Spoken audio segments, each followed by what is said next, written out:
Salve, salve, salve galera! Aqui quem fala é Manuel Cabral e vamos dar continuidade aqui, introdução à física, falando hoje sobre as grandezas fundamentais e as suas derivadas. Beleza? Vamos lá? Quando nós falamos em ciência de uma forma geral, sempre nos vem à mente métodos científicos, aqueles métodos muito complexos e coisas do tipo que lançam mão de medidas para interpretar, analisar e compreender de uma forma geral os fenômenos que acontecem no nosso dia a dia. Mas não, galera, de uma forma bem prática, bem simplificada, a física de uma forma geral está muito relacionada com o nosso dia a dia e coisas do nosso cotidiano, como já falei anteriormente em exemplos. Então, com isso, nós temos para a física como a grandeza que tudo pode ser medido, como a velocidade. Nós medimos a velocidade, a aceleração, o tempo, massa, força e diversas outras coisas que nós relacionamos com a física também. Temos então várias formas de grandeza, mas a partir das grandezas fundamentais é que conseguimos definir uma grandeza derivada. O que é então, Emanuel? Grandeza fundamental e grandeza derivada. Vamos ver mais à frente. Uma grandeza fundamental é a unidade básica, unidade fundamental. E uma grandeza derivada é as que derivam da unidade fundamental. Quais são então, Emanuel, as grandezas fundamentais que nós temos ou as grandezas derivadas que nós temos? Vamos lá. Como grandeza fundamental, nós temos aqui o metro, segundo e assim sucessivamente. E grandezas derivadas, Emanuel, nós temos metro por segundo ao quadrado e assim sucessivamente também. Então vamos definir agora de uma forma mais objetiva as unidades padrão do Sistema Internacional de Unidade. Vamos ver abaixo algumas unidades dessas medidas, certo? Medidas convencionais, que são elas: massa, quilograma, tempo em segundo, comprimento, metro, temperatura, Kelvin, corrente, ampere, quantidade de matéria, mole. No caso aqui, nós temos essas daqui que são as unidades fundamentais, ou grandezas fundamentais também, como é chamado. Note que os símbolos não são abreviaturas, por isso não tem ponto final. As definições serão discutidas mais adiante no curso, por isso não é necessário decorá-las. Como assim?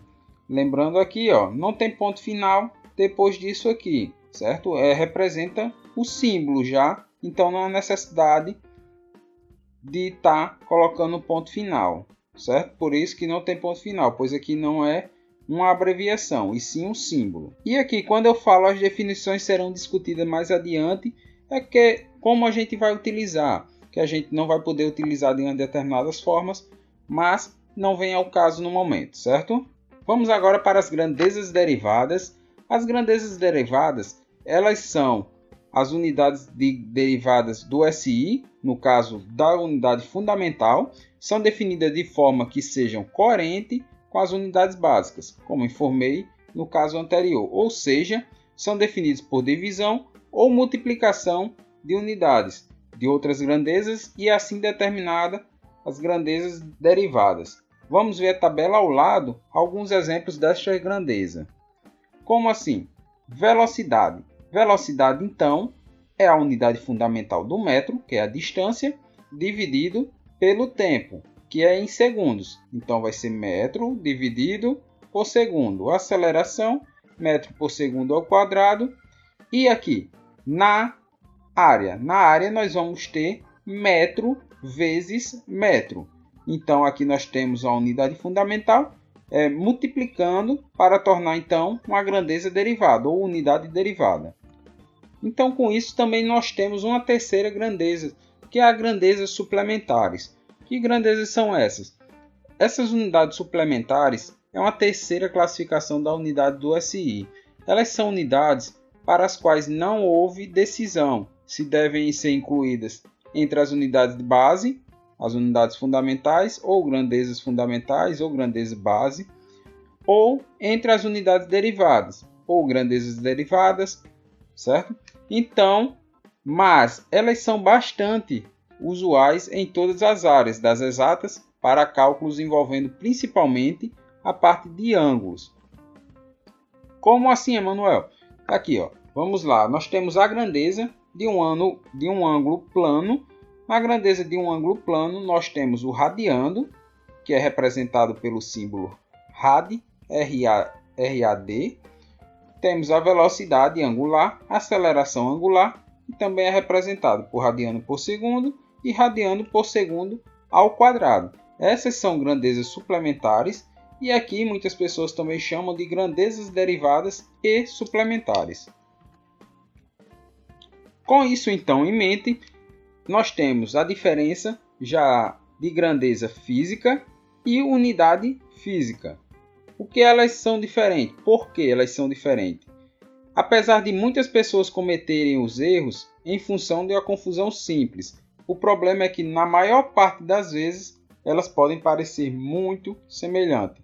A grandeza, na verdade, ela mede a quantidade ou qualidade de algo, de uma certa unidade, enquanto a unidade é apenas uma forma de notação. Como assim? Imagine você indo viajando no seu fusquinha turbinado em uma determinada reta. Ele atingiu uma velocidade de 320 km por hora. Nesse caso, a notação km por hora é a unidade física. E 320 é a grandeza física. Certo, galera? Então, nós temos aqui que km por hora é a unidade física e 320 é a grandeza física. Então tá aí, galera, bem prático a diferença entre grandeza física e unidade física. Vamos supor que você mediu a parede do seu quarto. Na parede do seu quarto, vamos supor lá que você tenha 4 metros de comprimento naquela parede. Então, o 4 ele vai representar a grandeza física e o metro a unidade física. Beleza? Por hoje, então, ficamos por aqui e até a próxima videoaula.